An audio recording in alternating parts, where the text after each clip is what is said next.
This is the fastest proven way to actually remove under eye bags with no Botox and no surgery. If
Je t'en prends tes mains et je suis ensemble ton résigné de procément et garde tes mon cœur de trita Dieu souffrant. Je t'offris de ma clim et je trifant. Ta main son doigt de cou souplié, je suis heureux. C'est ta prison qui en jette le tout d'un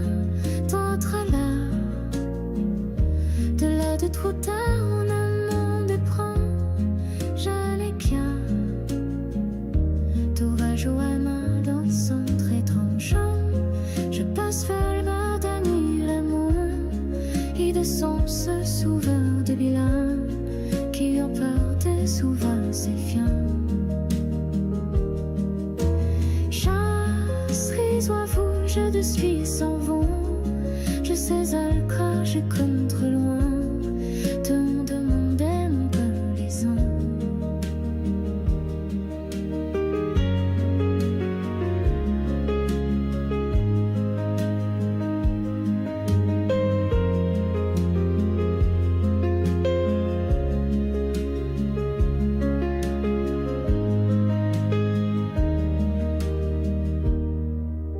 Les peu croient en mer. Je ne veux couvrir qu'en sans effonçant. Gage-tu, c'est pour te trahir une descendre ton sûr. Pour t'envie, on m'en dit de tour de médecine, mais suffit. Plonger le voyageur ne sert pas non cher. Je testerai à donner le mot et le sorcier souvent bébé.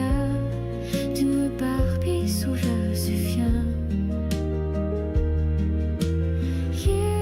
Si à vie je reste mission vent, je sens un crash que très loin, tant de mon bon les ans.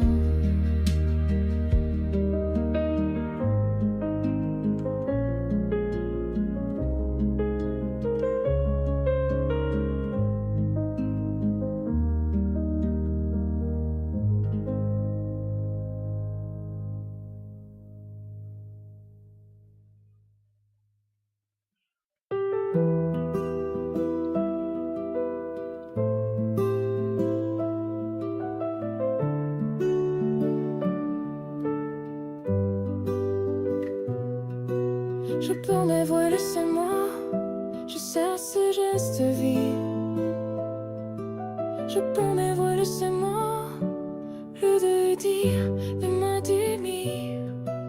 Je m'aille que c'est de Bordeaux, que c'est un festival. Je n'ai de ces jeux d'affaires, n'ai de mer, il mourir. Et j'attends des faux pour acte que le montagne. Terre si elle te respire sans l'air.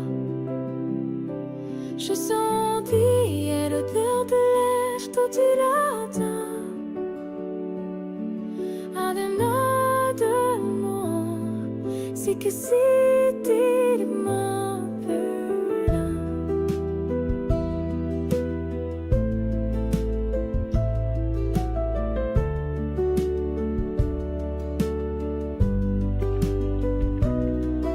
Je te dévoile de ce mot, laissant mes refrains.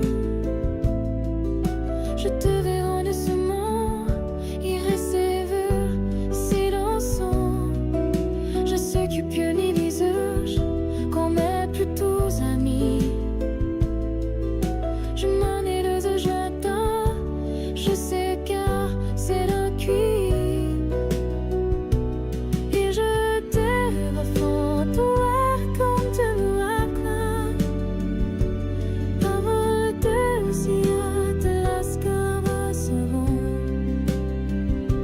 Je sens mire de ton de l'âge pas très latin. À ma main l'amour, c'est aussi que m'as-tu. On a vite dans ça de la suite.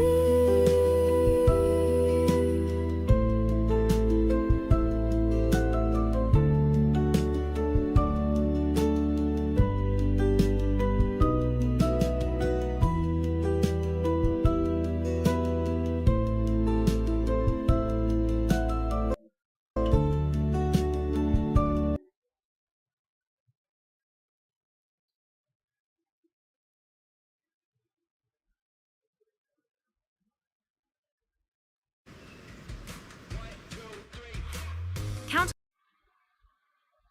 on a surround view monitor in the Kia Sportage to make navigating obstacles a breeze. Get a $500 bonus during the Count on Kia savings event. Kia, movement that inspires. 想一张搞定，用 Bounty 了。灵感来自擦碗布，用完即丢。Bounty, the quicker picker upper.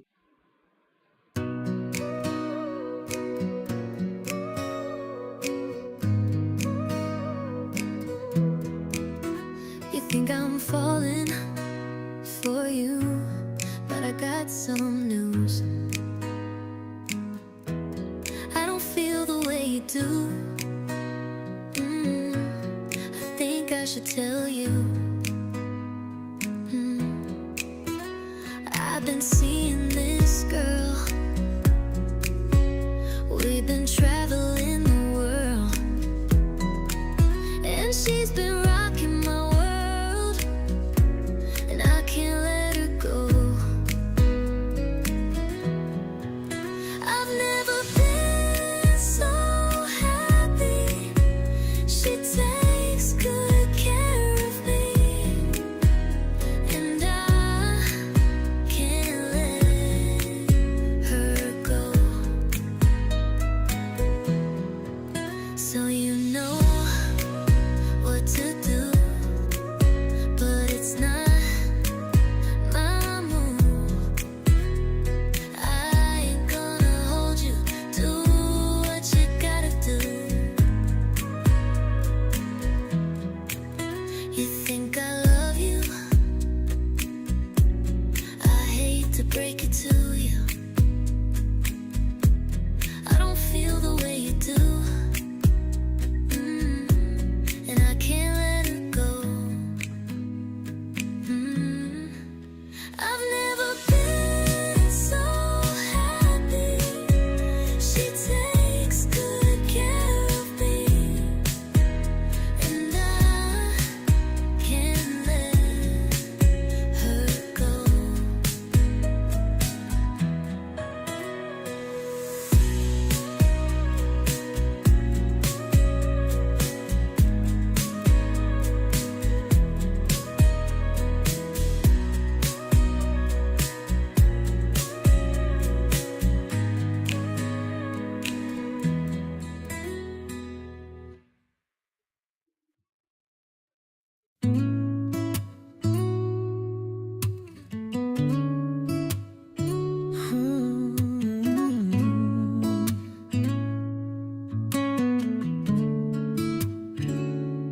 I hate that I can tell the second it happened. It's getting bad again. I thought we were past this. I don't think I'm gonna leave the house today. Maybe the rain will wash away. How did I get so low underneath the ground? Trying to breathe in slow, but there's water in my mouth. I've been down here for weeks, underneath the sea, just rolling in the deep. I'll be here for you, I'll wait here for you. You can take your time, I'll be here for you. If I could, I'd change the world, give you heaven on earth, and everything you deserve, and I'd be better for you, for us. 'Cause you are the one I love, but you are enough. I'll be here for you, I'll wait here for you. You can take your time, I'll be here for you. I'll be here for you.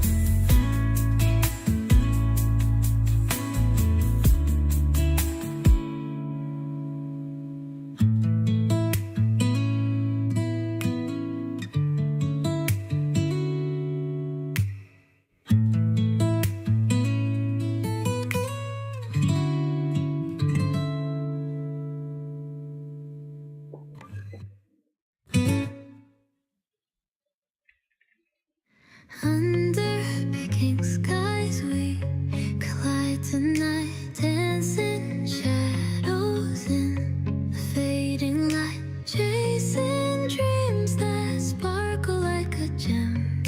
Golden hours, will remember them. Feel the heat, the breeze wraps us tight. Hearts are glowing like the stars so bright. Let's light up this summer glow parade, living wild in a world we've made.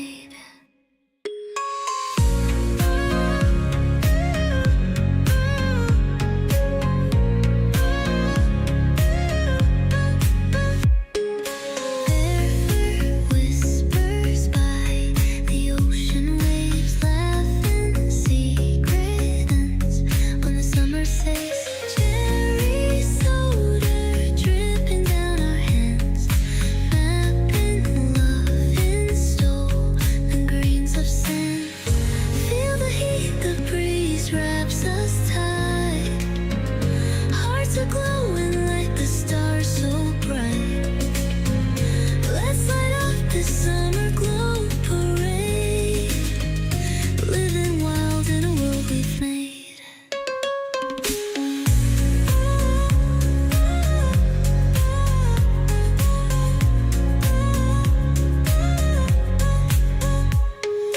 Fireflies dance like lanterns above. Every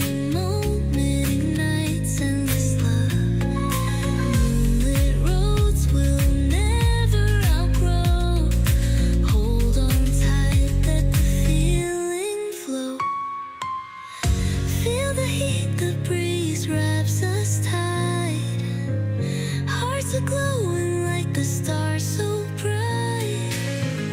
Let's light up this summer glow parade, living wild in a world we've made.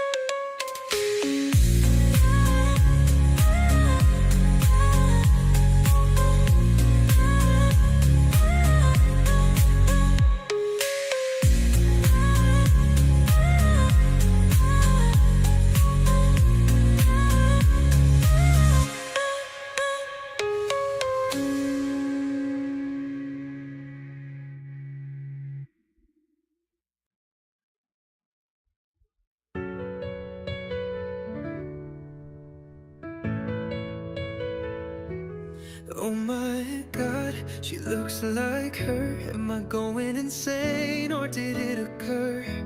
I fell in love but never returned. But she was so good and I was so sure. Then I met her, I knew it would be different. Yeah, she gave me everything I was missing. Oh my God, she looks like her. She was so good and I was so sure. We didn't last, but we made it work. So much to lose and so much to learn. We stayed the night, but never again. Was good at first, but we lost in the end. Then I met her, I knew it would be different. Yeah, she gave me everything I was missing. Oh my God, she looks like her. She was so good and I was so sure.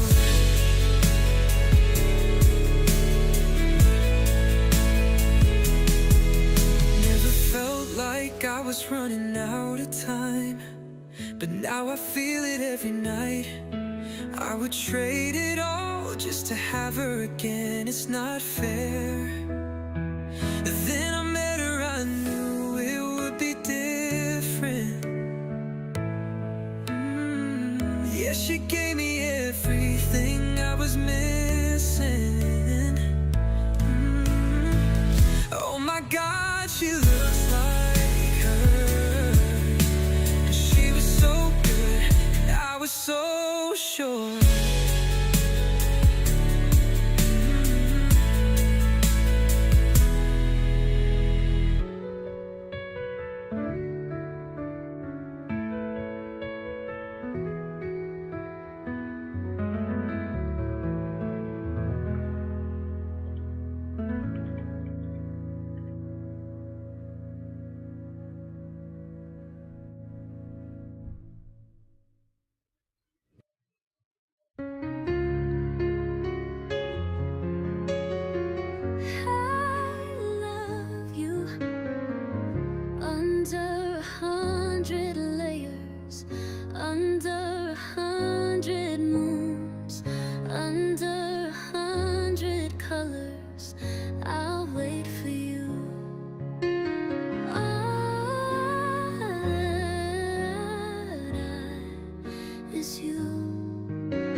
It can be cold as ice.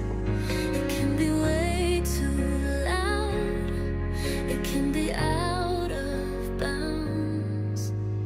All I need is you. All I need is you. Under 100 stars, under 100 tides, under 100 lights, I call for you.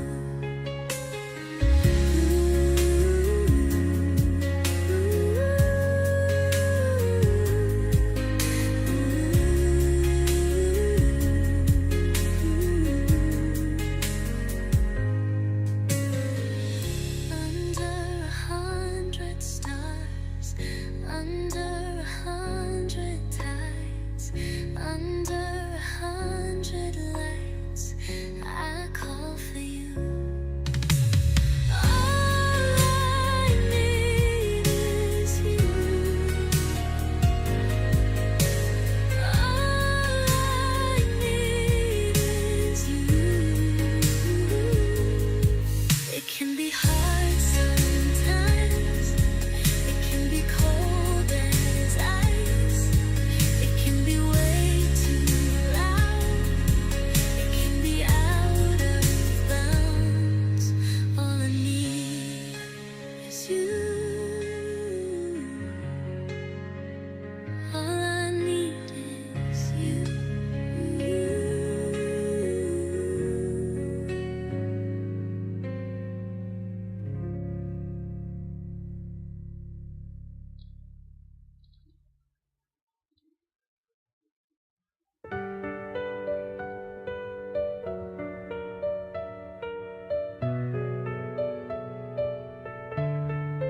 A pretty face, a girl like me, I could fall in love. A real life fantasy, I could fall in love. I could have my Gucci on, I could wear my Louis Vuitton. But even with nothing on, I made you look, I made you look. Baby, I'm sorry, I'm not sorry for falling in love with you. My baby, I'll tell you why. It's not a lie for falling in love with you. I could have my Gucci on, I could wear my Louis Vuitton. But even with nothing on, I made you look, I made you look. Baby, I'm sorry, I'm not sorry for falling in love with you. My baby, I'll tell you why. It's not a lie for falling in love with you. I could have my Gucci on, I could wear my Louis Vuitton. But even with nothing on, I made you look, I made you look.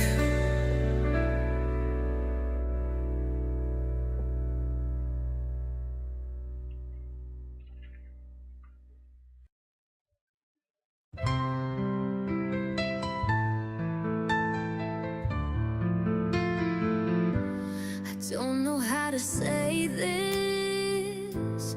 Maybe you wanted more than me. I don't wanna love you.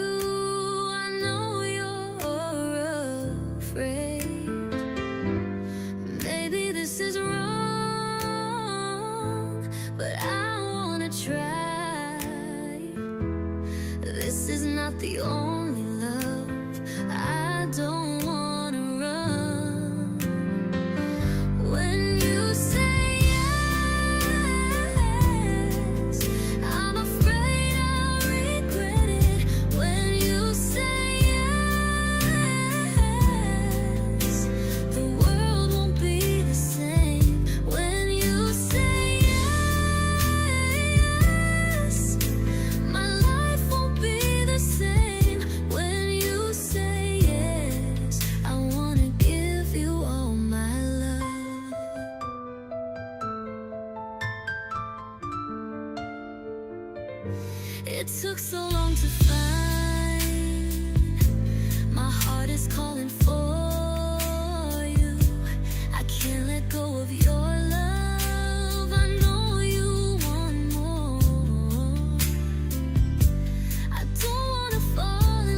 We were gonna move to Brooklyn.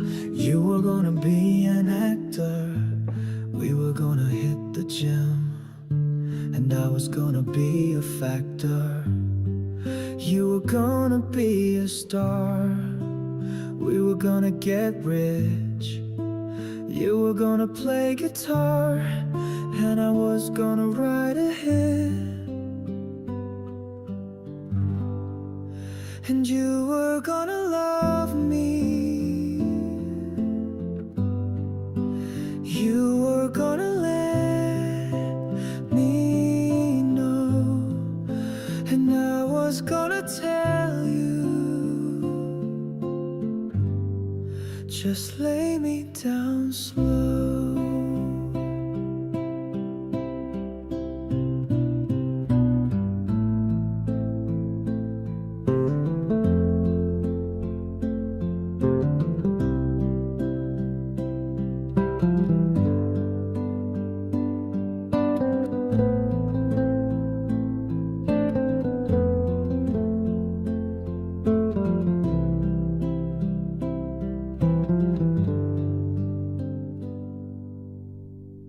I was gonna meet your family.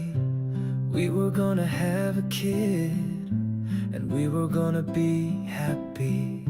At least I thought we did. We were gonna be the ones. We were gonna grow old. But then you were gone, and I was left in the cold. And you were gonna love me. You were gonna let me know, and I was gonna tell you, just lay me down slow.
Italy. KFC's $5 sandwich of the day is back, only in Canada. Have a great trip. What? Sit down. Not everyone's happy, but you will be. 1 minute of skincare for 5 benefits in one. Try Olay.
At Chatter Mobile, you'll squeeze more out of your phone budget. Prepaid plans start at only $19 a month. Plus, there's no commitment, no credit checks, no data overages. Visit Chatter, Canada's #1 prepaid mobile provider, in-store or online at Chatter Mobile.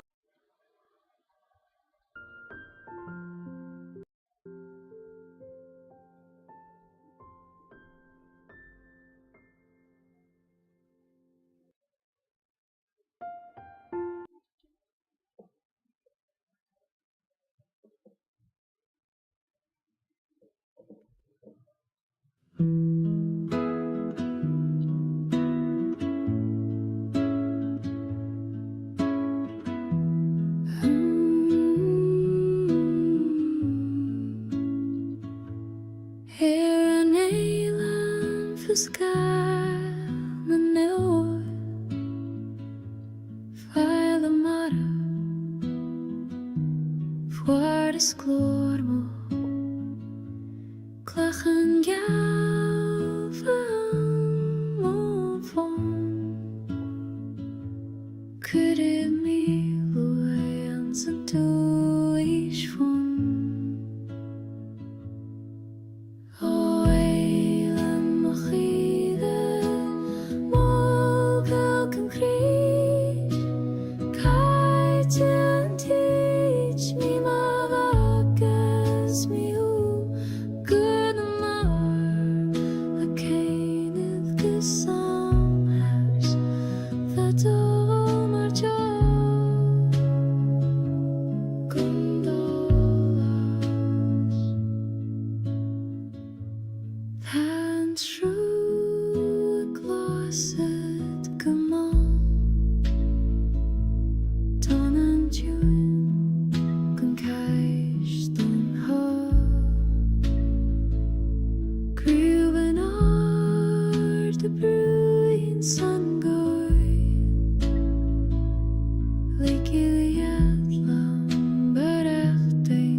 Fiscal and bent and fanatid sin twile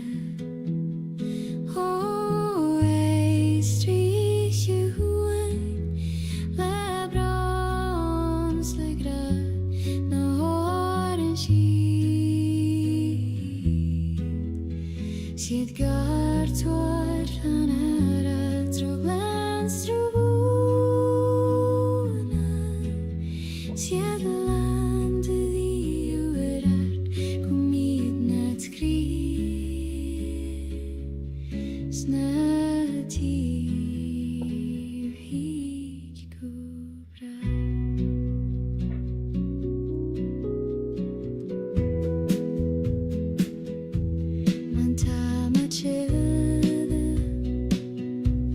Scarlet of alla Lishen andre ultan Siarda jarser hota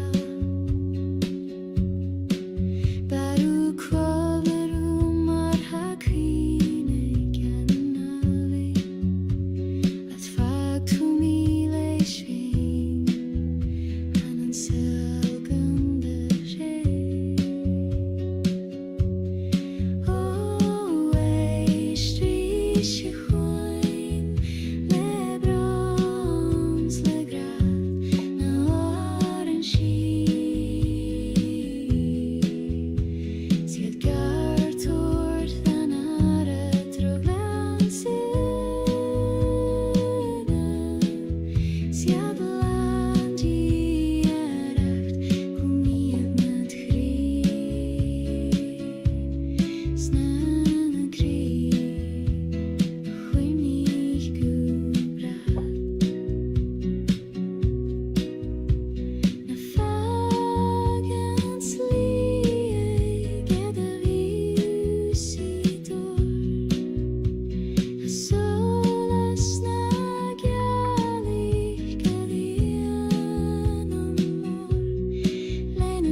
Down by the burn where the heather grows, the whispers linger where nae wind blows. Yon all broke stand, shadows they bide, holding the secrets of bonny side. Oh, bonny side dreams ye haunt me still. We the cold mist crawling o'er the hill. The songs of the past they softly call. In the gloaming's hush I hear them all. The kirk bells ring but nae souls reply. Old lang tales drift into the sky. Mother's voice like a wheel can tune guides me hey neath the waning moon. Oh, bonny side dreams ye haunt me still. We the cold mist crawling o'er the hill. The songs of the past they softly call. In the gloaming's hush I hear them all. The sea it roars, the lullabies cry for those who left. We a whispered sigh. but I'm rooted here with the earth and stone in the heart of Scotland. I'm never alone. Oh, bonny side dreams ye haunt me still, with the coldness crawling o'er the hill. The songs of the past, they softly call. In the gloaming's hush, I hear them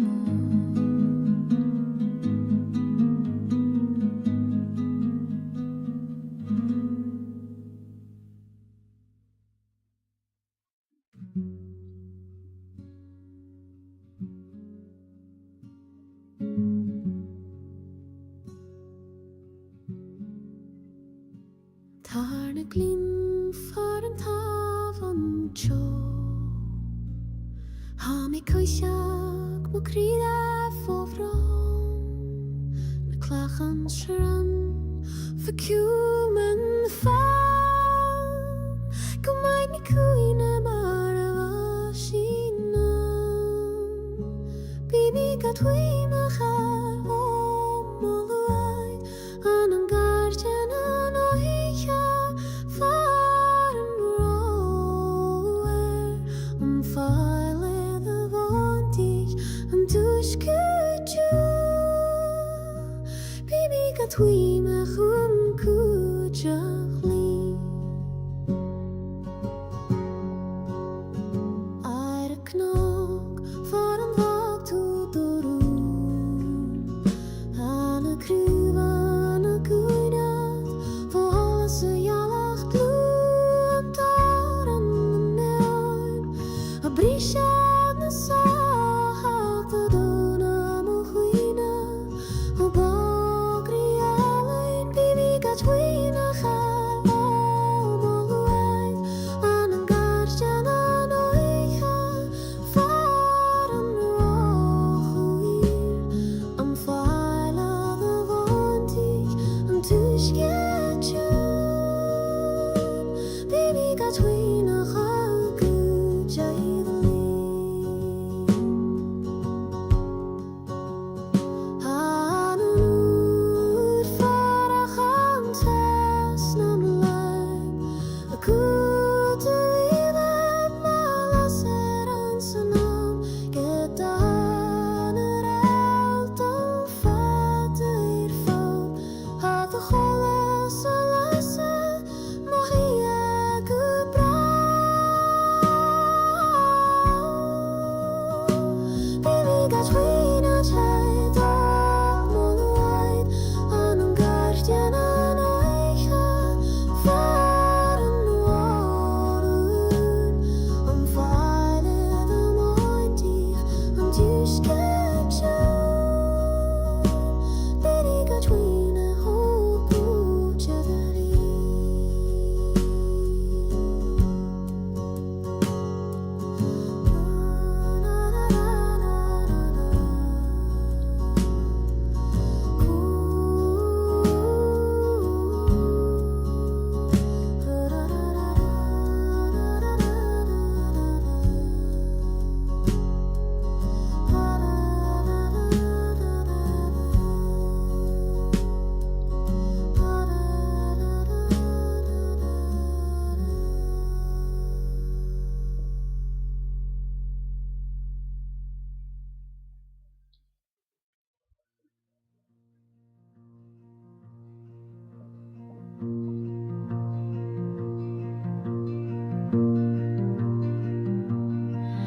I walked along the mossy brae, we heather bloom and lift of day, a whisper frae the winds to tell, a tale of love, a silent spell.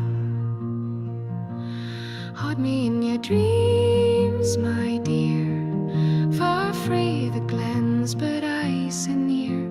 The loch reflects your tender gaze,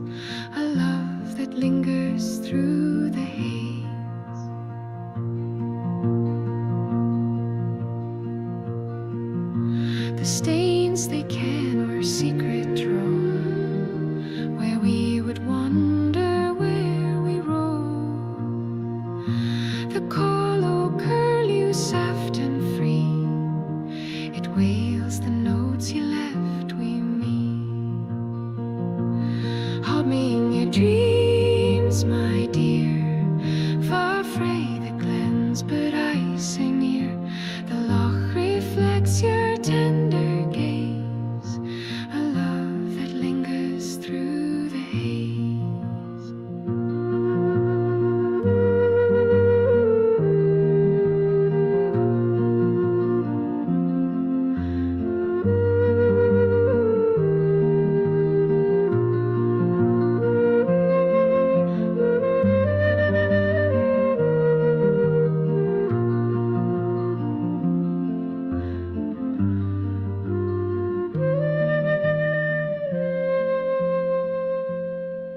Young castle ruins don't sit broad, but shadows creep where nae birds call. I hear your voice in thistles sway, the hills they mourn, the night turns grey. Hold me in your dreams, my dear, far frae the glens, but I so near. The loch reflects your tender gaze, a love that lingers through the haze.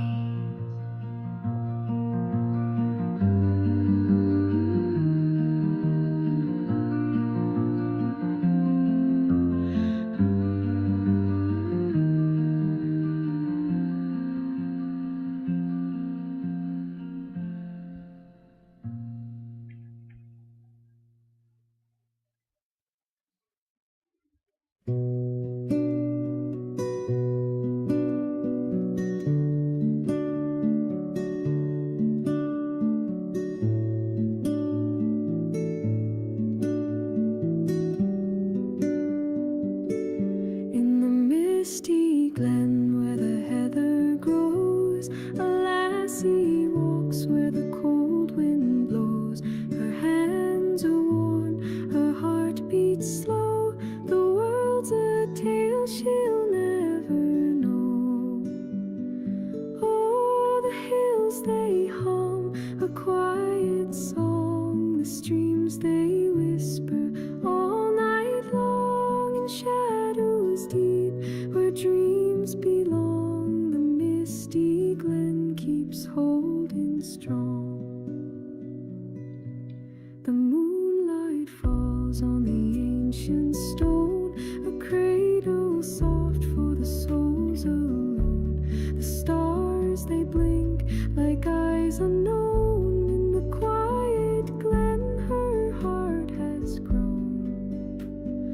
Oh, the hills they hum a quiet song, the streams they whisper all night long. In shadows deep where dreams belong, the misty glen keeps holding strong.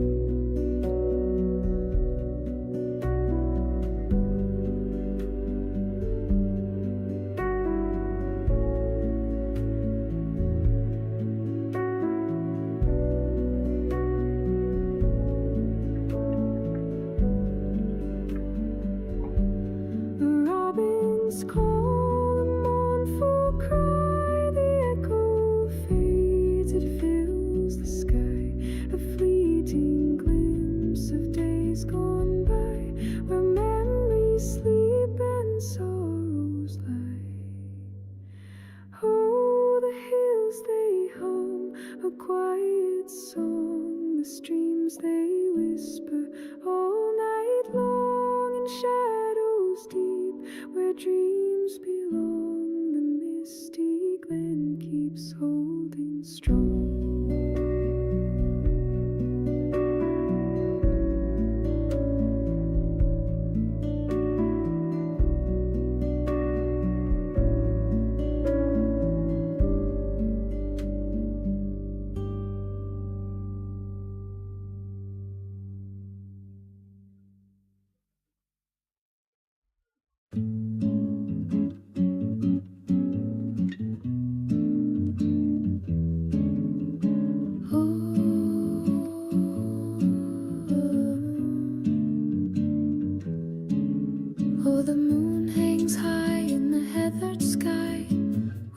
Tay the lock as the winds roll by. A wee bird sings where the thistle grows, guiding me home where the cool stream flows. The mist curls soft o'er the cobbled brae. Footsteps fade the past, seem nae far away. The old oak creaks as it bends to greet the melody carried by my bare feet. Teeny, let the fire in your heart burn low, even in the shadows where the wild winds blow. Dance with the stars in the midnight glow. Feel the beat of the glen. Let it ebb and flow. A lassie's song drifts down the glen, a tale of love lost then found again. Her voice is soft as the dew-kissed air, painting dreams in the twilight fair. Why a bossa beat and a chilloop sound? We weave our story where nae bounds are found. Life's nae but tune we play, tay the breeze, a blend of laughter, longing and seas. Teeny, let the fire in your heart burn low, even in the shadows where the wild winds blow. Dance with the stars in the midnight glow. Feel the beat of the glen. Let it ebb and flow.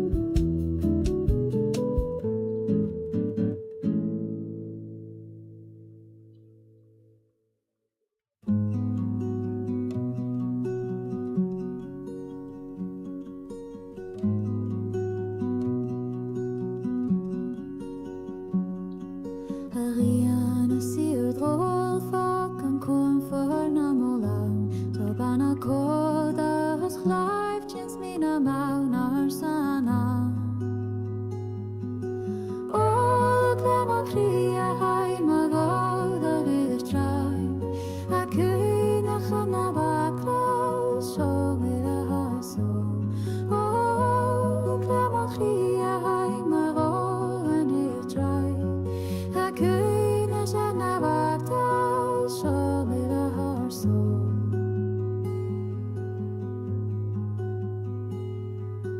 Kvala mi gött keina egna klan. Hans en oiska lachtan han skele mars njalta jalir en kier. Uitle magia heima veia weer trei. Jag kunde känna bakgrund så vill jag ha så. Uitle magia heima veia weer trei. Jag kunde känna bakgrund så vill jag ha så. Söndagssaker i vissa brin, nu nachen av en rira. Jag ville ta na hur och ta en man och bia.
Beneath the hills, the mist do creep.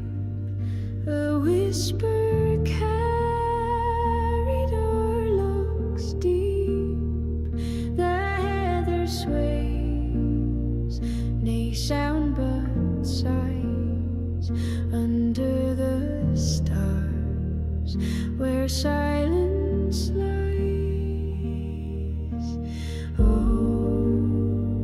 Under the heather moon we roam. Winds of the glen, they guide us home. Lanterns on night in sky say why. Dreams in the dark where secrets bite. Old stones whisper, oh, tales untold.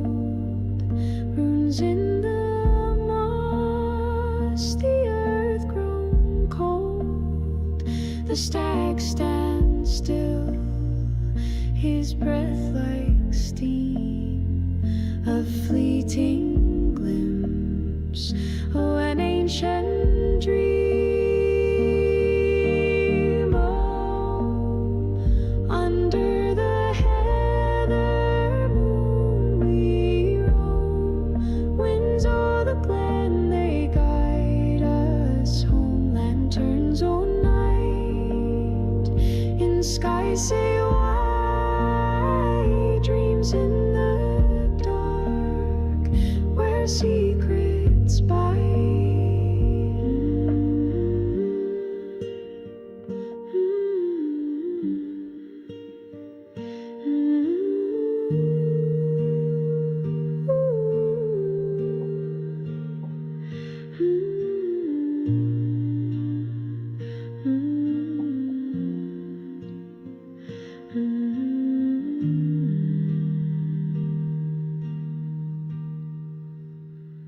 The rivers hum a tune say low, weaving tales where the brambles grow.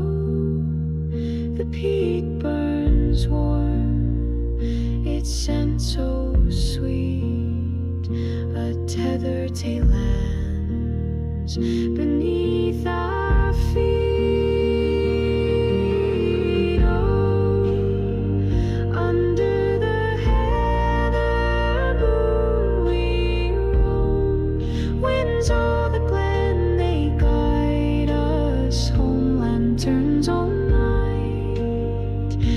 Sky say why. Dreams in the dark where secrets lie.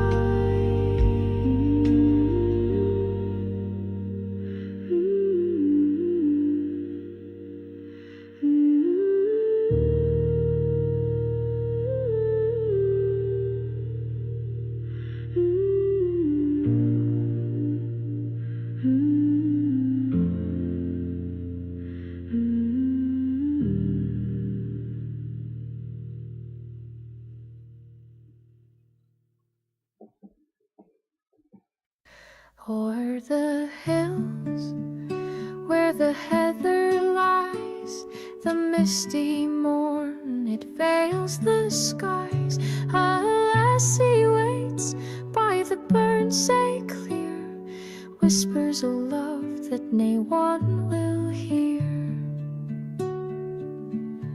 In the bonny glen where the winds decide, tales of sorrow drift and die. Her heart beats low, her eyes to see, yearning for what will never be. The thistle stands proud and tall, it knows the rise, it knows the fall, but her steps grow faint on the dewy lane, carried away by the weight of pain. Oh, the peat smoke curls frae the chimney low, a memory fades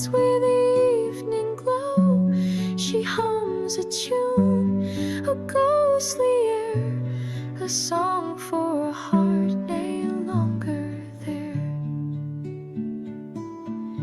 In the bonny glen where the winds decide, tales of sorrow drift and die. Her heart beats slow, her eyes to see, yearning for what will never be. The log reflects the stars say bright, yet none can mend her endless.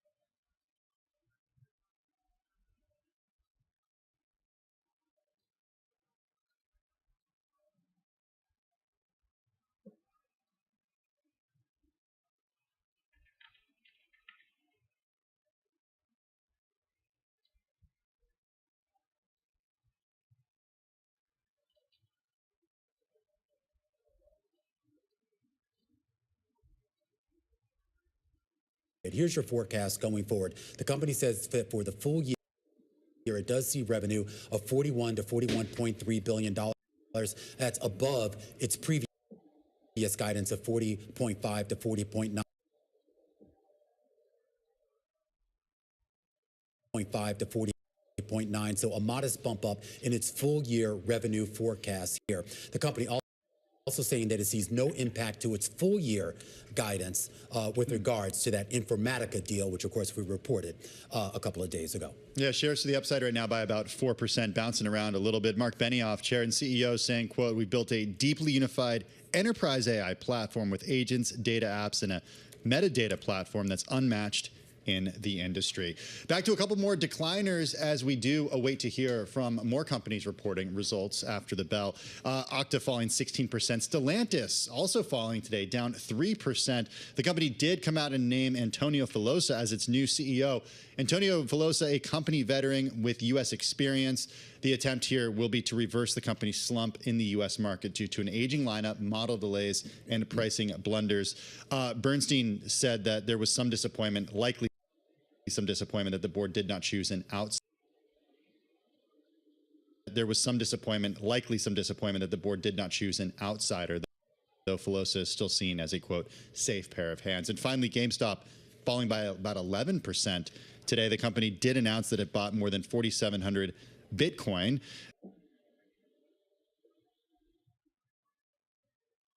It's the video game seller's first Bitcoin purchase after announcing in March that it plans to become a treasury reserve asset, a cryptocurrency treasury reserve asset, following the model set out by Michael Saylor over at the company formerly known as MicroStrategy. Such a head scratcher. Yeah. Real quick check in on the bond market, guys. We saw selling pretty much across the curve, but pretty tame. The 5-year auction went down with not a lot of fanfare.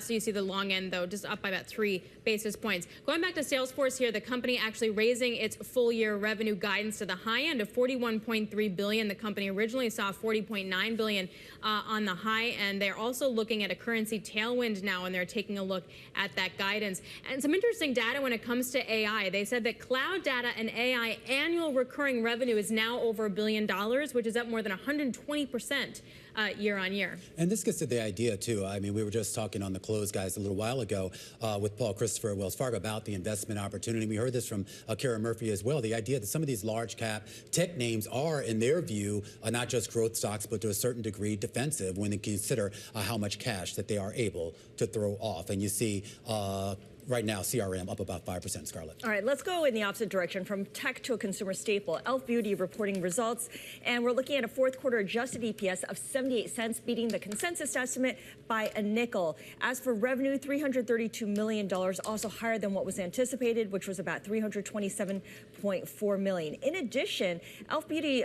buying Rode in a $1 billion deal. It's a definitive pact to buy Rode, and we'll try to get you more details on this, but for now, making a big M&A announcement in addition to beating estimates. That's Hailey Bieber, right? That's Hailey Bieber, and I think it had been being shopped around a little bit, so interesting to see that they picked it up, right? And this is what we see with the major makeup companies, right?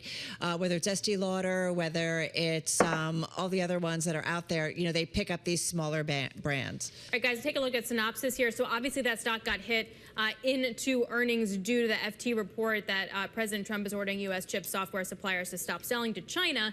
In the actual numbers, though, taking a look at its second quarter, adjusted earnings coming in better than estimated. Their revenue also up 10%. Their full year adjusted earnings is also increased on that high end. They still see their full year revenue a little bit higher than estimated, so they reaffirm their full year revenue guidance and they increase their full year earnings guidance, and they wound up beating on the second quarter. However, you see the stock now sort of flat pre-market, not doing that much, but recouping some of that drama that we saw into the close today. All right, guys, we got a software, cybersecurity or security software company just reporting. We're talking about SentinelOne, and let's get right to the outlook.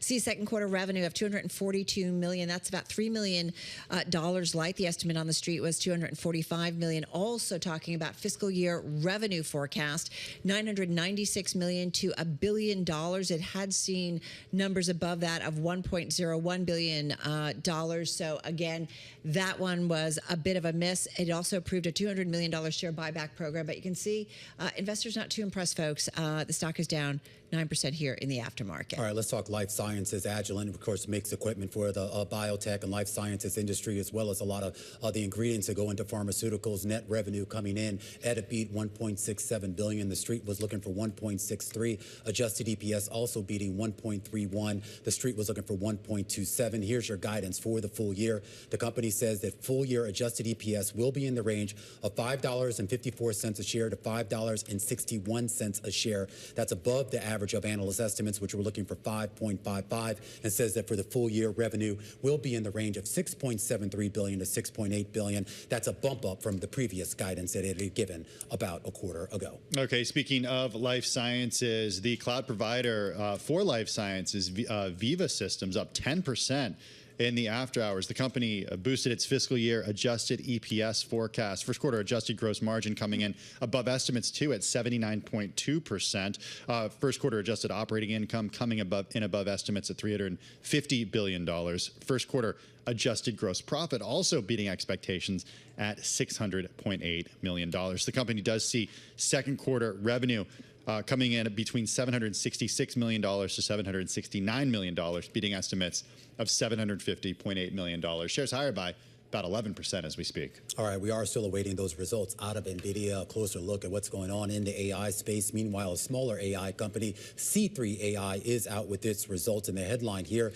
is actually an expansion of a partnership that it's had with Baker Hughes. They're expanding that joint venture through June of 2028. The company also reporting earnings. It looks like they're beating on both the top and the bottom line. Those shares up about 15% in the after-hours trade. All right, guys, that's a wrap. Our cross-platform coverage, a lot of earnings, and we're still waiting on NVIDIA, which in the aftermarket is just up about 0.5%, but waiting for them to cross in about 10 minutes' time. That is a wrap. Radio, TV, YouTube, Bloomberg Originals. We do it across the platform. I know, Alex, I think you're heading out. Scarlett and Romain, of course, continuing there on the TV side, and Tim and I are going to continue on the radio side as we wait for those NVIDIA earnings. Guys, we'll see you again, same time, same place tomorrow.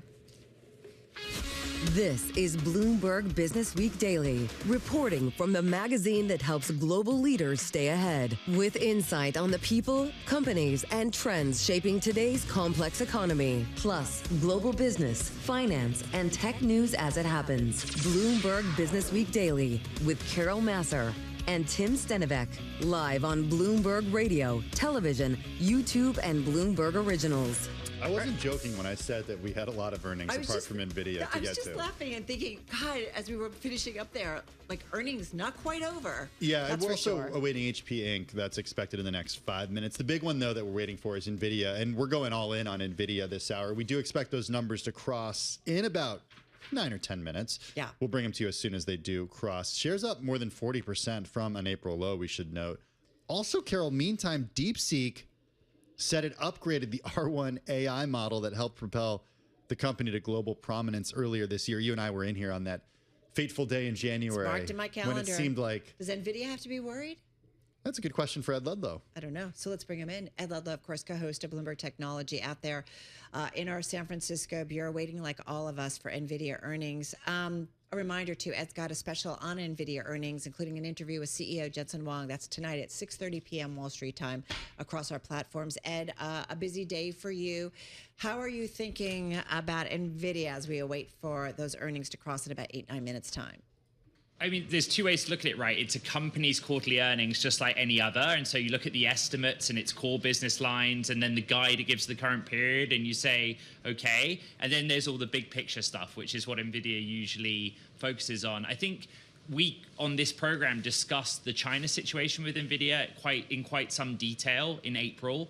So the really key thing to everyone listening to this program they need to know is that NVIDIA did a $5.5 billion write-down in April. It was a write-down on inventory and commitments to sell a chip called the H20. The H20 is a lower power, lower spec chip that NVIDIA designed to conform with US technology exports for China.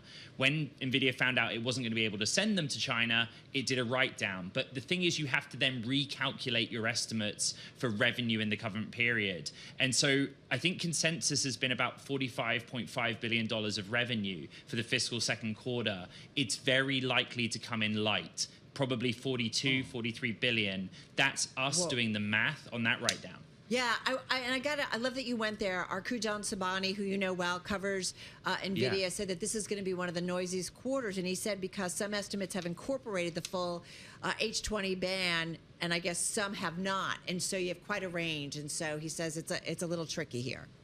Yeah, correct. You know, it's revenue lost. You have the write-down on the inventory, but then you have to calculate the sales they would otherwise have had. But then I go to the big picture, right? China has 50% of the world's AI researchers. Tencent, Baidu, Alibaba were big buyers of H20. So the big question for NVIDIA and Jensen is, what's the future for you in that market? I mean, I think partly the answer could be, Ed, and I don't know what the analysts are telling you, is that this stuff gets developed by a homegrown Chinese company.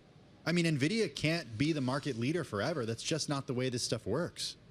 Yeah, NVIDIA has a technical monopoly on AI accelerators or high-performance GPUs that are used to train AI models. But one consequence of US restrictions on the export of that technology directly to China is that because there's no other choice, China champions its domestic hero, which is Huawei. And there's plenty of evidence that Huawei is working on AI accelerators or GPUs that are not yet as performant as NVIDIA's even lower spec chips. But you know, there's evidence in other analogous examples like smartphone chips that they're capable of getting there, albeit slowly. Okay, so that's the Chinese market. Certainly it will be a focus. What about when it comes to the Middle East? And we're reminded of what Jensen Huang did. He was with the president during some of that trip to the Middle East. What did you make of that? Yeah, it's going to be really hard through the earnings statement and release, and indeed the analyst call, to learn anything more. Those are sort of deals that take place over many years. They are thousands of GPUs, but it takes time to build data center infrastructure. Like, that's the story we've been talking about for 2 years. And so, you know, in terms of top line or definitely bottom line, it's not going to show up. But it would be curious to find out a dollar figure. Like, how many billions of dollars is this worth to NVIDIA? Maybe I'll ask him that. But there's also like the political capital, right? The other story while Jensen was on his road trip of the Middle East and the Gulf was the United States and the Commerce Department rescinding the diffusion rule. And Jensen Huang was side by side with government officials literally every step of that journey. So does he have a good sense as to what happens next? Do we get a new diffusion rule or anything specific around stopping those Middle East countries with data center capacity and selling that onto China? That's a concern. You know, what's fascinating too, and we've, kind of brought this up again. Remember when we were so concerned about selling chips? We still are concerned in terms of China, but specifically, because of national security issues. And, aren't we still maybe to some extent concerned about doing that with the Middle East? Yes, the design of the diffusion rule was such that, frankly, the UAE, as an example, also has a close relationship with China. And so they will build data centers that have powerful American chips in them. But what's there written down in international trade agreements to stop the UAE saying to a Chinese technology company, hey, why don't you use some of our data center capacity? That is the big unknown. That question's not been answered. But the extension of that was that US policy was written such that they were concerned about China, the government of and the country, using the chips to ultimately build AI models that can be used for, national security or defense or military applications is what I'm trying to say. 30 seconds, top of mind when those NVIDIA numbers hit. A year ago in the same quarter, NVIDIA grew 260%. It will probably grow 60% this quarter. What's its business look like outside of the 4 big hyperscalers? Who's buying this stuff? Yeah, exactly. Like those tier 2, right? Companies and so on and so forth, if it's moving beyond. Ed Ludlow, busy day for you. Looking forward to your coverage as well as your interview with Jensen Huang, of course, the CEO of NVIDIA. That's coming your way at 6:30 p.m. Wall Street time, but we got a lot to get to before we get to that. We do. Shares HP getting crushed right now, plunging about 15%, 16% in the after hours. The company did see fiscal year adjusted earnings per share revised lower, $3 to $3.30. They saw before $3.45 to $3.75. The estimate was for $3.50. Charlie Pellet has more details on this and everything happening in the after hours. Let's head on over to him for a business flash. Hey, Charlie. Thank you very much, Tim. This is precisely why you got to keep it locked into Bloomberg Radio for the latest developing after hours news. You mentioned HPQ again, bears repeating. The stock plunging after earnings, now down by 16%. We'll get more details as they become available, but those headlines right now on the Bloomberg Professional Service. Salesforce raising its annual sales forecast, signaling that its AI agent product is on a path to contribute significant revenue. After hours, Salesforce up now by just about 5%. Tesla making big news, setting a date. A source tells Bloomberg Tesla is poised to begin its long-awaited robo-taxi service in Austin on June 12th, and it marks a milestone for Elon Musk's plan to reshape the company around driverless vehicles and artificial intelligence.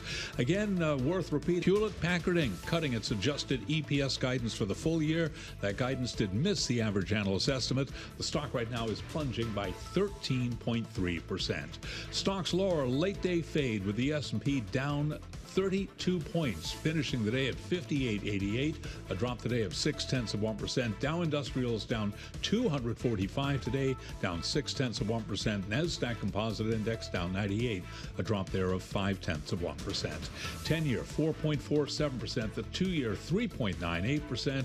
Gold down 0.1%, 32.95 the ounce. West Texas Intermediate crude up 1.3%, 61.66 a barrel. And again, ahead of earnings, we've got NVIDIA down by 0.5%. This Bloomberg Business Flash brought to you by ShipStation. Calm the chaos with the shipping software that delivers. Use code Bloomberg for a free trial at ShipStation.com, ShipStation.com. And that is a Bloomberg Business Flash. All right, Charlie. Thank you so much.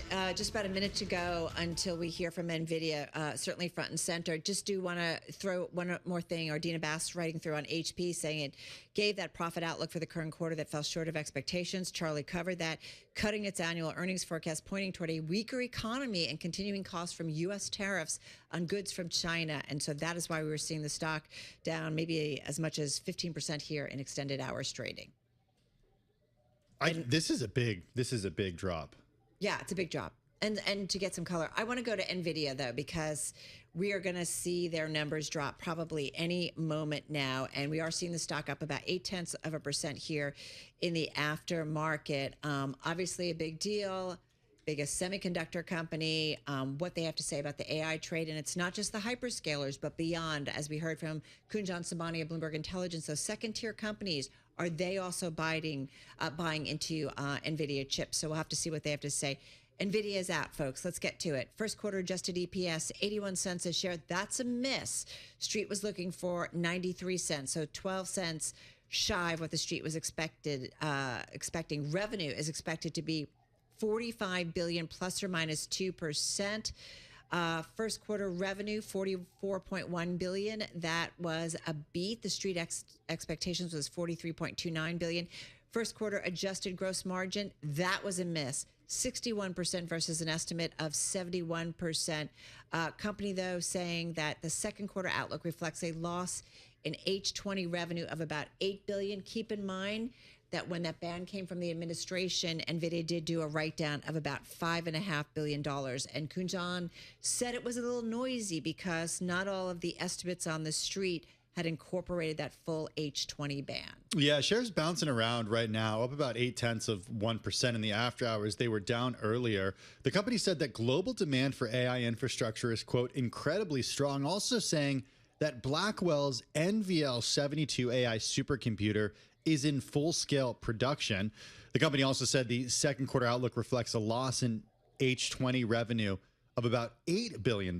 So I wonder if that charge, Carol, that they took was relatively conservative. The company also saying it was unable to ship and added $2.5 billion of H20 revenue in the first quarter. The company also saying it will pay a quarterly dividend of 1 cent per share. That will happen on July 3rd. Shares right now in the after hours are moving higher, up about 2.5%. Yeah, up about 2. Yeah, exactly. The CEO, Jensen Huang, who we're going to hear from, or Ed Ludlow is going to talk with him at 6:30 p.m. Wall Street time on Bloomberg TV and radio. The CEO saying the company stands at the center of transformation. Go back to what he said about global demand for AI infrastructure, incredibly strong. Adjectives. And so we're going to want some more numbers around that. We're getting more on the first quarter. Compute revenue, $34.16 billion, a little light. Street was looking for $35.47 billion. First quarter networking revenue, $4.96 billion. Street estimate was $3.45 billion. So that's a bit of a big beat. But again, the key headlines seem to be what it says about second quarter revenue, $45 billion plus or minus 2%. The estimate on the street is $45.5 billion. So we could have some upside, Tim, from it, or we could see some downside from it. We're seeing shares right now higher by about 3.2% in the after hours. Want to bring in Jay Goldberg, senior analyst, semiconductors and electronics at Seaport Research Partners. Jay joins us from San Francisco. Jay, I want to get your reaction to earnings in just a minute. I should note that you are the only analyst listed on the Bloomberg terminal with a sell rating for NVIDIA. Does today's result keep you at a sell rating? So I have to go through the numbers first, but I would say yes. I mean, my take is that NVIDIA, the most scrutinized company on the planet, we all have a pretty good sense of what their numbers should look like this year, what their capacity is. Working backwards from that, there's not a lot of room left for upside, right? There's a few things here and there, but there's not much upside possible. But on the downside, there's still a lot of risks. There are a lot of things that could go wrong. There's lots of problems with the supply chain. The fact that they keep mentioning that Blackwell is ramping, that was in doubt for a while. There's just a lot of questions. The company it's a good company. It's well run. It's just gotten so big so quickly. I don't think they can keep the level of expectations beating that they've had for the last 3 years. That just can't keep going. And I think the headwinds are continuing to mount. In the earnings statement, NVIDIA CEO Jensen Huang saying global demand for NVIDIA's AI infrastructure is incredibly strong. AI inference token generation has surged tenfold in just 1 year. And as AI agents become mainstream, the demand for AI computing will accelerate. Jay, obviously sounds upbeat, but again, this is where we want to have some numbers around things. The CFO saying sales of their H20 products, $4.6 billion for the first quarter of 2026. It continues to cross. Is there anything that could kind of make you say, well, wait a minute, maybe I need to say it's not a sell. Maybe there is something interesting here. So I think the underlying question is what are we going to do with AI? Like there's a lot of excitement around AI, but it's still in very early stages. You know, I like to think of this as the internet in the 1970s. We knew it was something, but we didn't know what it would become. I think that's where we are with AI now, and I think it's going to take a few years for us to really, as an industry, figure out what the actual consumer use cases and applications are. And in that process, there's going to be some fits and starts, and I just don't think we can keep this momentum going forever. I know demand is good now, but we start to look into next year. I think people are starting to ask good questions about what is the ROI on these massive GPU investments all the hyperscalers and the enterprises have made, and I don't think we've seen those yet. I think what would sort of alter my belief is if somebody invents some incredible consumer application for AI that would radically accelerate things. Hey, I just want to point out first quarter adjusted EPS, 96 cents a share. That was 3 pennies better than what the street was expecting. I think we had a number that crossed earlier that was not accurate. So again, they did beat in terms of first quarter adjusted EPS. The second quarter forecast, just to rehash, second quarter revenue, $45 billion plus or minus 2%. The estimate on the street is $45.5 billion.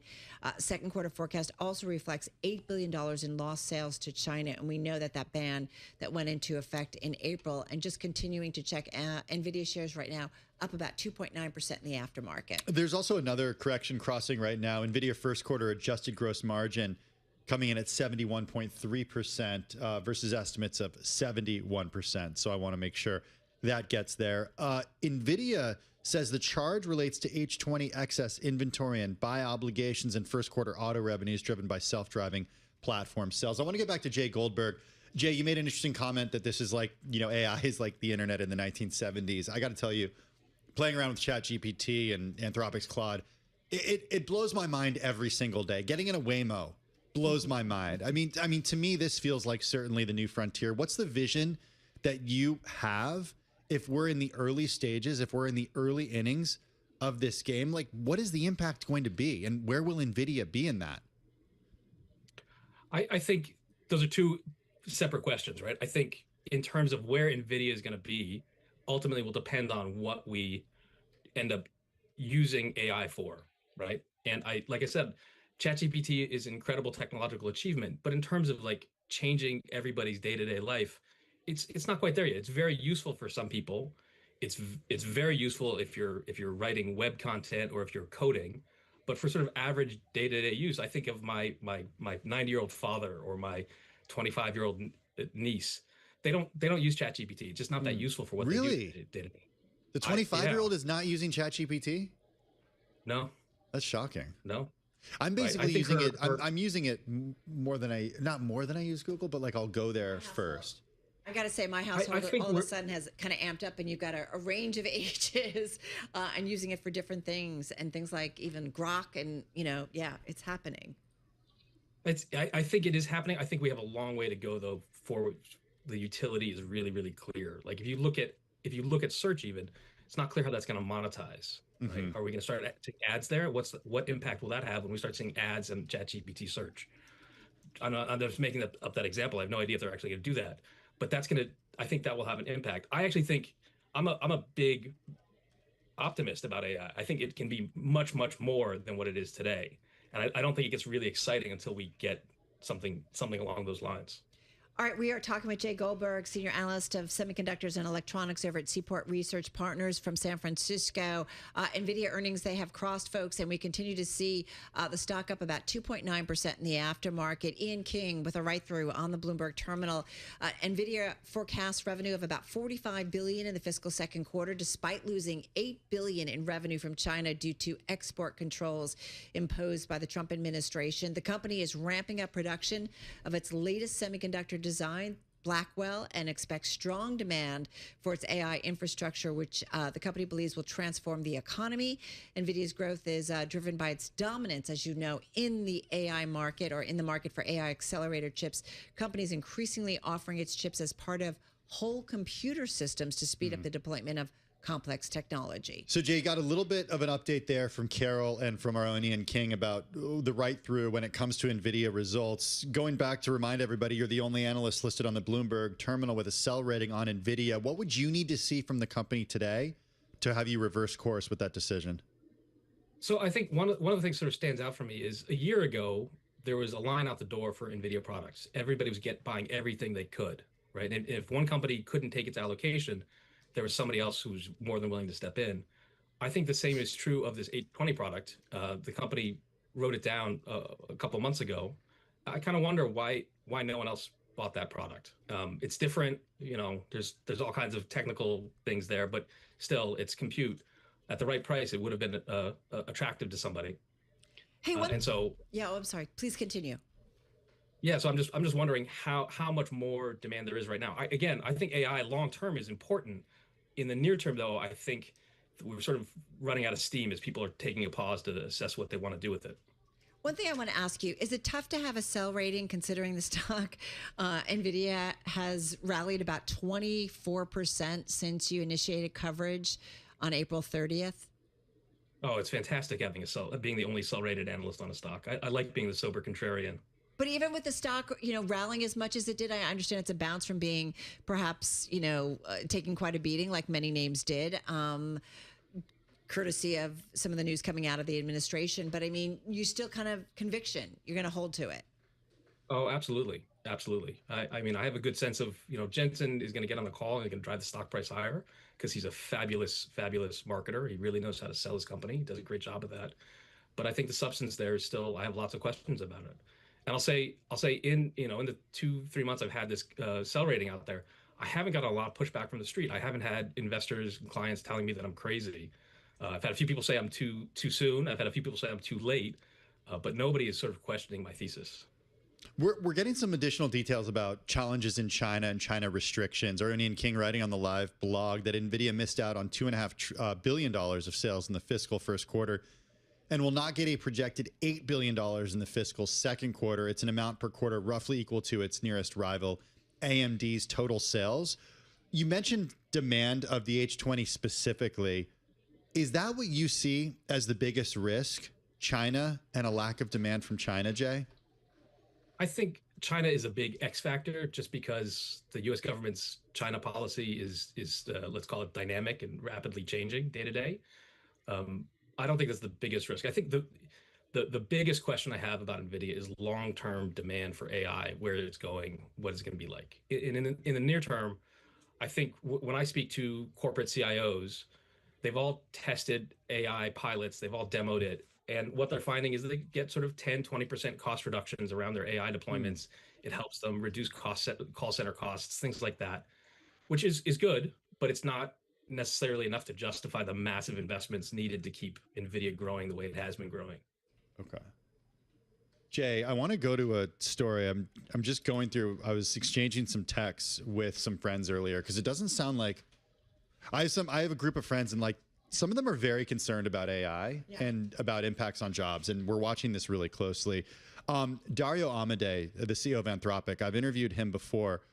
Axios out this morning with a story that he basically said that AI could wipe out about half of all entry-level white-collar jobs, and I'm reading from Axios right now, and spike unemployment to 10 to 20% in the next 1 to 5 years. He said this in an interview to Axios in San Francisco.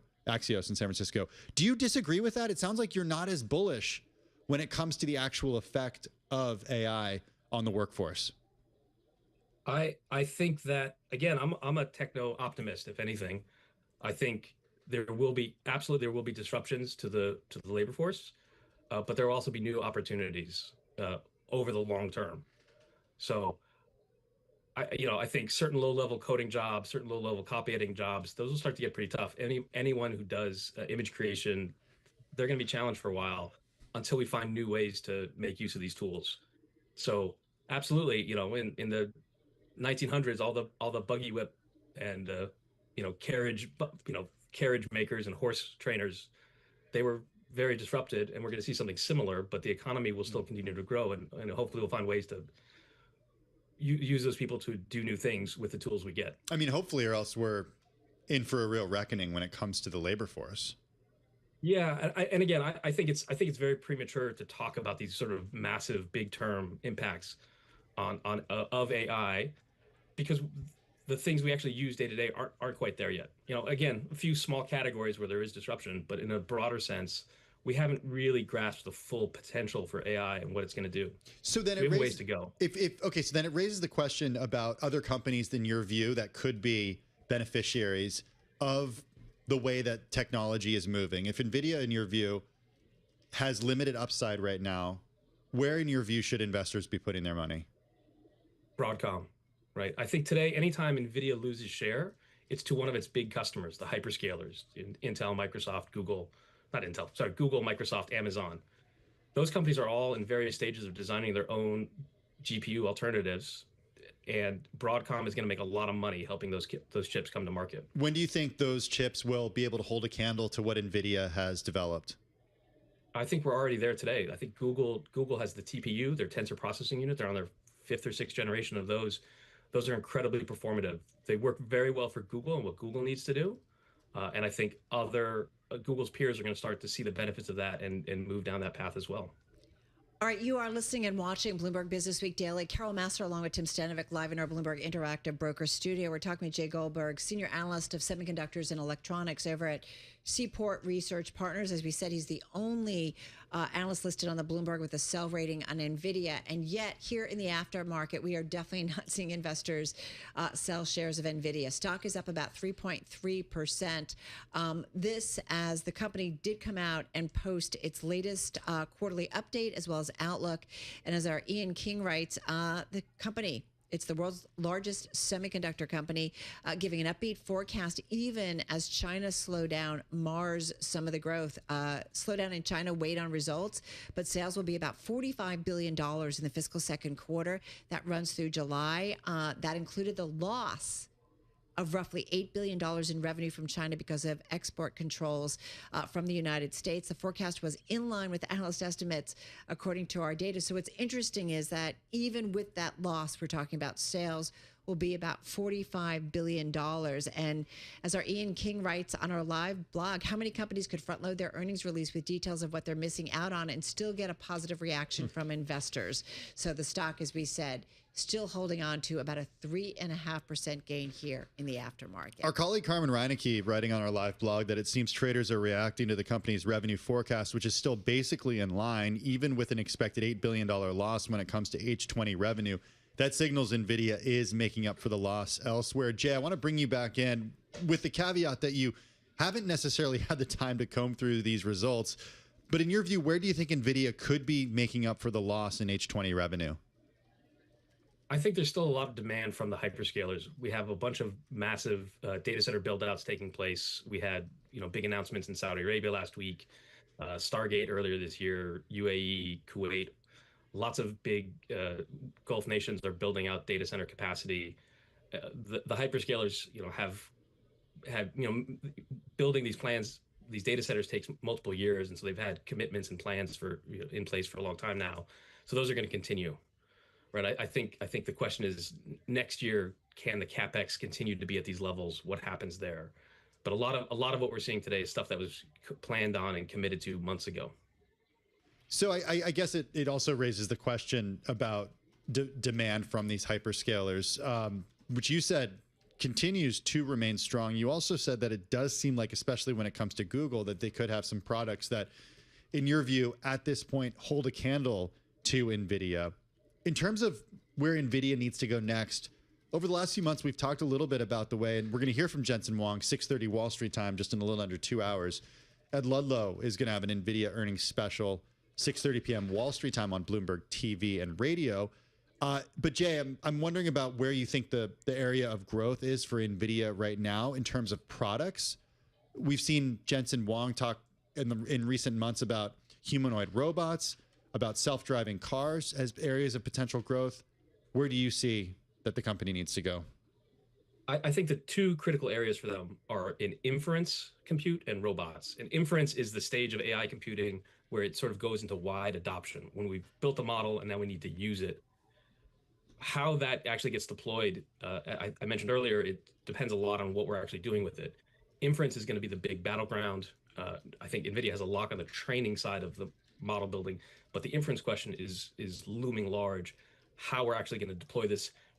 We as consumers, when we interact with AI, where are those chips? Are they in our phones? Is that where the AI is being done, or is it in the data center? And I think that's a big open question. Nobody has a clear answer to that yet, and it's going to matter a lot to NVIDIA. I guarantee they're going to talk about it on the call. And the other one is, like you mentioned, is robots. Jensen has talked a lot about robots. It's a big theme of his. I think it's an area where there's dozens of companies building humanoid robots that can do all kinds of interesting things. And I'm just waiting for a robot that can help me fold laundry. Yeah, you and me both, Jay. Hey, Jay, appreciate you joining us. Got to come back soon. Jay Goldberg, Senior Analyst, Semiconductors and Electronics at Seaport Research Partners, joining us from San Francisco. All right, folks, let's get back to NVIDIA specifically in terms of what we're seeing on their earnings here. And right now we've got in studio our Mandeep Singh, Bloomberg Intelligence Senior Tech Industry Analyst. Mandeep, we got the stock up about 3.5%. Tell us what you like. What's interesting in this report? I mean, had it not been for the China write-down, this company would have posted revenue which was 5% higher than the $44 billion number. Right. And the guide would have been almost 15-20% higher. So we're talking about $8 billion in lost revenue. So clearly, whatever they're doing, they are able to make up that revenue lost in China with some other customers because it's in line with consensus. Where are they making up for it? Well, I mean, there are other customers. We saw the deals in UAE. I think there is demand from other enterprise customers. And the one anecdote they provided was token generation was up 10 times. Explain what that is. Yeah. So the way these AI models work is if you type in a query on ChatGPT, it's going to generate, hundreds of tokens from that. It's going to be passed to the model. And the output is also, hundreds of tokens. So Google said at their I/O event, their token generation was up almost 50x. Same thing from Microsoft. 50? Yes. Cool. Okay. And so we are getting those type of numbers from pretty much anyone who is exposed to demand for large language models. And in this case, NVIDIA is exposed through ChatGPT because all the weekly active users that are going on ChatGPT and using the product for, let's say, 20 minutes. Right. That's what's resulting in the 10x increase in tokens. And I'm not surprised that everyone needs additional compute because if ChatGPT needs to serve more users, they need additional compute. The traditional CPU compute is just not good enough. And that's where I think they are finding that additional demand. Our Ian King on our live blog says how many companies could front load their earnings release with details of what they're missing out on and still get a positive reaction from investors. So it's pretty impressive. Okay. We just had a guest on, Jay Goldberg, over at Seaport. He's got the only sell on the company, and he's got some questions about kind of like maybe all the good stuff is already factored in. I think questions about the AI and the build's going to take longer. What do you say to some of that? I mean, look, everyone acknowledges that, semiconductors is cyclical. You will see an air pocket or some sort of digestion. And these kind of growth rates are too hard to sustain, so you are not going to see 60-70% growth when your revenue base is $200 billion run rate annually.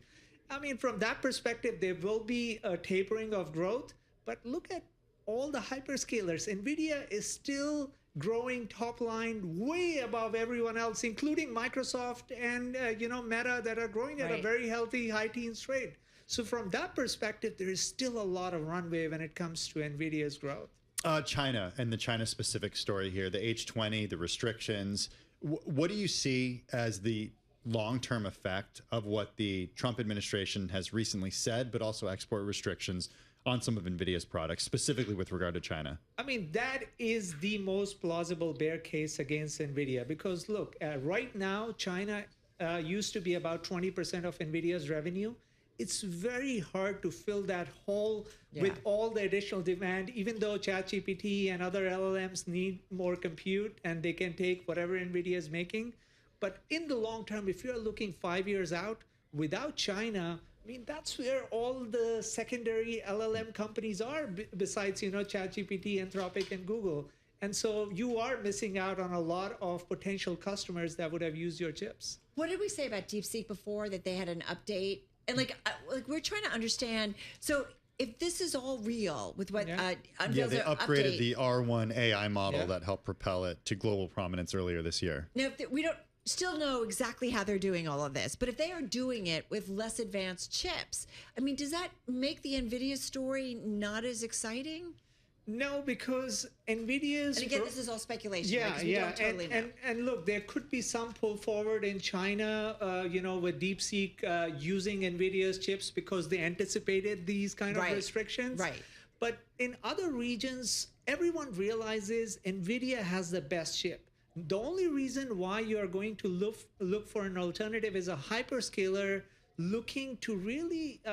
kind of reduce their dependency. So Google doesn't use NVIDIA chips because they have their in-house chip and they serve traffic that's pretty much the 7 most frequently used apps on the internet. Right. So if they were to rely on NVIDIA, I mean, NVIDIA's revenue could actually grow 50% just by serving Google. Does Google then send those chips? Would Google sell those chips outside? They don't. So they don't use the chips outside of their family of apps. They just use it for Google search, YouTube, and their family of apps. Why wouldn't they sell it? Because it's not a chip that is generic in nature, that it can serve everyone else's traffic. It's customized for their data centers. Do we see Amazon then doing that too? I think that's the bear case that everyone is thinking, but so far it hasn't happened, and everyone is trying.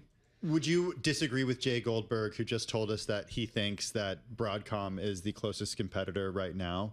Or not necessarily closest competitor, excuse me. And I know you can't make calls, Mandeep, but he's the only one who has a sell rating on NVIDIA. And he argues right now that investors should be putting their money toward Broadcom. I mean, look, we are in an AI infrastructure super cycle. And this is a tide that will lift all the boats. Broadcom will benefit, other chip makers will benefit. So it's very hard to say only Broadcom will benefit with AI infrastructure demand. And I think that's where you're too early to put a sell rating on a stock like NVIDIA. All right, so stock is up 4%, and certainly investors buying in the aftermarket. There is a headline that crossed about 10 minutes ago that NVIDIA is saying may be unable to create a competitive product for China, would have to foreclose from competing in China market. China market foreclosure would materially hit the business. Export controls applicable to China are complex. Help me make some sense out of these headlines. I mean, look, if you want to see multiple expansion in a stock like NVIDIA, you got to convince the investors that you can keep growing 20-25%. And the way you do that is by showing pockets of demand, geographic diversification. If you lose out China revenue, suddenly everything is like, okay, you're too dependent on hyperscalers. What if Amazon actually develops a chip and reduces their dependency altogether on NVIDIA? And so that is the big bear case, the concentration of customers. And that's where losing China revenue is a risk. So Mandeep, is this just saying, here, we're laying it out for you just to understand? Yeah, in it's terms one of those China. risks. Yeah. Is that pressure on the Trump administration? Not really, because they keep beating their numbers like this. I mean, during the administration, you see the numbers and you're like, these guys can manage without China revenue. But if they're warning of that impact in terms of China, is that kind of a little bit of a subtle, considering he just traveled with him to the Middle East, a little bit of a subtle message reminder? That's a fair characterization. I would agree with that. Okay. Yeah. I want to bring in Joe Kaiser, CEO and Managing Director at Mercado Partners. It's a growth stage investment firm. It's got over $1 billion in assets under management. Mercado Partners. He joins us from Salt Lake City. Joe, you've had a chance to sit back and look at some of these results over the last 30 minutes or so. First quarter data revenue coming in close to estimates. Second quarter forecast solid despite an $8 billion in expected lost China sales. The company's stock up about 4% in the after hours. What's your view? I think this growth and the profitable growth that we're seeing is really unprecedented. In the venture community, we still use a term called Rule of 40. So it's combining the top line growth rate coupled with EBITDA margin. And I haven't seen the EBITDA number, but if we use the prior quarter's EBITDA number, like they're approaching 200 from a Rule of 40 standpoint. And to give you some historic precedent, when Microsoft and Apple were at the same stages from a revenue size standpoint, those companies were at 90 and 60 respectively. So this is truly unprecedented performance. And at the end of the day, like what we're seeing is probably the greatest invention in the history of mankind and the company that singularly powers that. And that's the performance that we're seeing before us now. Are you bullish that there is more upside, Joe, to this company? Jay Goldberg is not. Well, I think it pays to be provocative at some occasions, but yes, I think there is a lot of upside. I think, when we think about the deployment of AI, particularly in enterprise applications, both in the United States and abroad, we are very early innings in that deployment. They've talked about the data center deployment around the world, across the GCC countries as well as domestically. Lots and lots of runway in that regard. So there is a long road ahead for NVIDIA. Joe, I know you're well versed on the power side of AI, but I want to bring Mandeep in on that. Mandeep, is there a point, I think about, doing like basic charts and we're like the ramp up in AI and the power demands, we talk about it all the time. Is there a point where AI deployment and usage might be limited because we just don't have the power? Yeah, and that's where actually NVIDIA's architecture excels, because they give you performance per power watt that your likes of AMD and Intel aren't able to give. It's not as if AMD doesn't have an offering, a GPU that can compete with NVIDIA, but NVIDIA's GPUs just give you better performance per power watt. And that is the constraint right now. Everyone acknowledges the power constraint. So from that perspective, also NVIDIA does have an advantage. Joe, I see you nodding. This is certainly your wheelhouse, given the history of what you've done at the firm and outside of the firm too. How is NVIDIA doing this, and how solid and how big is their moat? Well, that is one of the big developments with the Blackwell chip, is the reduction in power consumption from Hopper to Blackwell, and that is one of the key breakthroughs. A lot of people, including NVIDIA, including the hyperscalers, talk about the lack of power as the headwind here. The reality is, we as a nation, we have the resources, we have the technologies. I invested in a company called Taurus, which has solved the storage challenge. We have, from a long-term standpoint, I think a guest earlier today talked about small modular reactors and the technology of small footprint nuclear. That technology exists today. Right. We're probably but SMRs are taking a while. Yeah, we're still talking quite a You don't quite have a one in runway. your backyard yet, I don't know when everybody talks about it, and SMRs are the way to go. But it's going to be several years before we really see that build out. Very true, Carol. But I think the challenge is we have plenty of natural gas as a country as well. And the talk is, well, it takes a decade to build a power plant. But the reality is, the long pole in the tent from building a power plant is the permitting process and the process of getting the right to turn on and use the power out of that power plant. So if we streamline that process, and I know both the federal government as well as states like Utah are in the early innings of streamlining, but that is the long pole in the tent. All right, we're talking with two guests. We've got Joe Kaiser. He's CEO and Managing Director at Mercado Partners out there in Utah. Mandeep Singh, Senior Tech Industry Analyst, Bloomberg Intelligence, right here in our Bloomberg Interactive Broker studio. NVIDIA out. Tim, stock is now up about 4.5% here in the aftermarket. Yeah, first quarter data center revenue coming in close to estimates. Second quarter forecast is solid despite that $8 billion in expected loss to China sales. NVIDIA shares rising in extended trading. It's providing a boost to other chip stocks as well. We're seeing shares of Micron also higher in the after hours by about 1.4%. Mandeep, you've been glued to the terminal looking through these numbers. You got to go in a minute. What's the last thought you want to leave us with ahead of this call? I mean, sovereign AI is a big opportunity for sovereign AI, which is where you would put revenue from the likes of UAE, Saudi Arabia, the deals they just signed. I just want to get a sense of how big this could get, because so far this was like low double-digit revenue in terms of the revenue exposure that NVIDIA had. And look, they are losing China revenue. So what makes up? How many types of entities, sovereign entities, want to build their own large language model infrastructure like the UAE and the Saudi Arabia?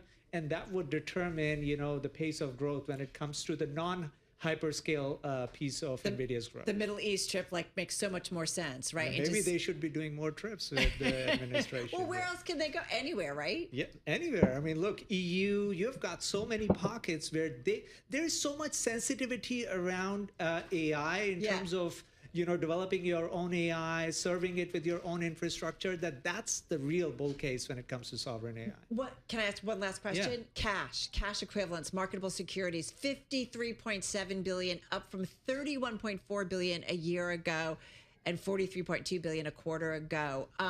What do they need to do? They tried to buy ARM, couldn't do it, right? Do they need to do bigger dividends? Do they need to do buybacks, or what do you think? I mean, stock buybacks. This company is generating as much free cash flow as Apple now. We are close to $100 billion in free cash flow. So Apple does have a playbook when it comes to returning cash to shareholders. I think NVIDIA should probably follow them. Mandeep Singh, Bloomberg Intelligence Senior Tech Industry Analyst. He's got to go, taking the headphones off. Thank you. Joining us here in the Bloomberg Interactive Brokers studio. I want to go back to Joe Kaiser, CEO and a managing director at Mercado Partners. We're going to hear from version of the Blackwell chip for the China market. It's compliant with the current regulatory requirements. So when is that still scheduled for June rollout? That's a big factor. Obviously, that doesn't change revenue for Q2, but it would, if allowed to ship, would impact them for the second half of the year and then subsequent years. So I think that is the shipment of that China chip, the Blackwell China chip, is something to listen for. Joe Kaiser, CEO and a managing director at Mercado Partners, joining us from Salt Lake City. I'm Tim Stanovec, and that is Carol Master. Let's take a look at some stocks on the move. We're joined by Denitsa Sakova, Bloomberg News cross-asset reporter. What's on your radar, Denitsa? Let's look at Abercrombie & Fitch. Just an incredible today. The stock closed 15% higher, but at one point today, it was up 36%. Of course, this comes after a difficult stretch for the company, but it's coming on back of the retail upping their full-year outlook. So previously, their full-year net sales growth, the higher band was 5%, and currently it's 6%, and clearly the reaction is very positive. Not everything in the report was that rosy, but clearly analysts and investors are very focused on that outlook number. And of course, tariffs, they have featured approximately 50 million of tariff expenses in that number. So that's obviously a big source of relief, the combination of increasing that outlook and featuring the impact of tariffs. It's interesting that Hollister brand did very, very well. Their namesake brand Abercrombie didn't do that well. Actually, same store sales fell 10% compared with 29% growth the year before. Another positive thing in the report that's perhaps bringing enthusiasm is that Abercrombie has been reducing exposure to China. It's about 7% now, and Vietnam is the top retailer. So some optimism today. Let's go to Fannie Mae, because it was up in the market as well, up more than 2%. Yeah, Fannie Mae is close 2% higher. Freddie Mac jumped about 5%. Obviously, there has been the news that the president wants to take those companies public, and what has happened since then is now both stocks are at the highest level since 2008. Today we had more news, is that President Donald Trump said the U.S. government will maintain guarantees and oversights even as he pursues the public offering. That's of course a big relief for investors. Backdrop, right? Or backstop, rather. Yeah, backstop. Critics were worried about that, but clearly that backstop is bringing a lot of relief for investors who are worried. And Okta, also on your radar today. Yeah, that's one of the biggest losers today. It's closed down 16% lower. Investors are saying that this is just a very conservative outlook, but nevertheless, the cybersecurity company gave a weaker than expected outlook for the second quarter. Right. We saw a lot of people maintaining targets, but there is a lot of fear there. Stock is still up a lot this year, so it's a high-flying name. getting a lot of pressure. We're going to throw in one more because we have to. NVIDIA, it's up more than 5% here in the aftermarket after being pretty mellow in the regular session, but up more than 5%, so pretty much near its highs. This as the company gave a solid forecast, even as a slump in China mars growth. We know that there's been restrictions on what it can sell into China, but nonetheless, so far the numbers very upbeat, up about 5% here in the aftermarket. That first quarter data center revenue coming in close to estimates as well. Big thank you to Denisa Sakova, Bloomberg News cross-asset reporter. And for more conversations like this, check out our new Stock Movers podcast. Subscribe for 5-minute episodes on the biggest winners and losers in the stock market. Listen to Stock Movers on Apple, Spotify, or anywhere you get your podcasts. 6:30 p.m. Wall Street time on TV and radio. Our own Ed Ludlow talking with NVIDIA CEO Jensen Huang. Do not miss it. Balance of Power starts now.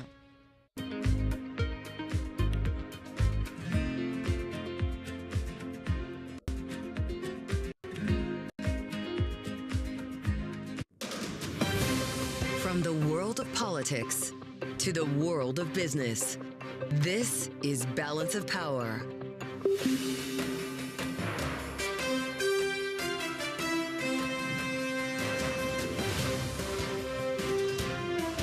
Live from Washington, D.C.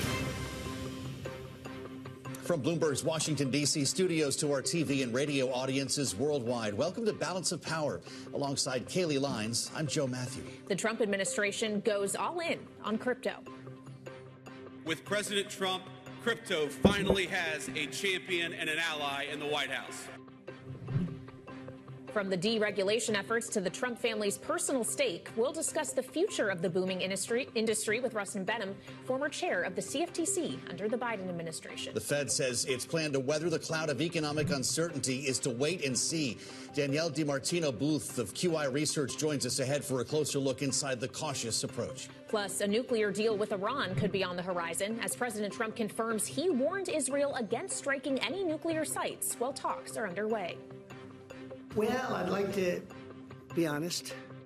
Yes, I did. David Hale, former U.S. ambassador to Jordan and Lebanon, joins us for his assessment on the ongoing negotiations. And NVIDIA topping quarterly estimates after the bell, capping an overall tech stock rebound today, though the company is warning it may be unable to create a competitive product for China's data center market. We'll have details ahead. But we begin this evening with the latest from the White House, where today President Trump was asked if he's being a chicken when it comes to tariff threats. Here's a piece of the exchange.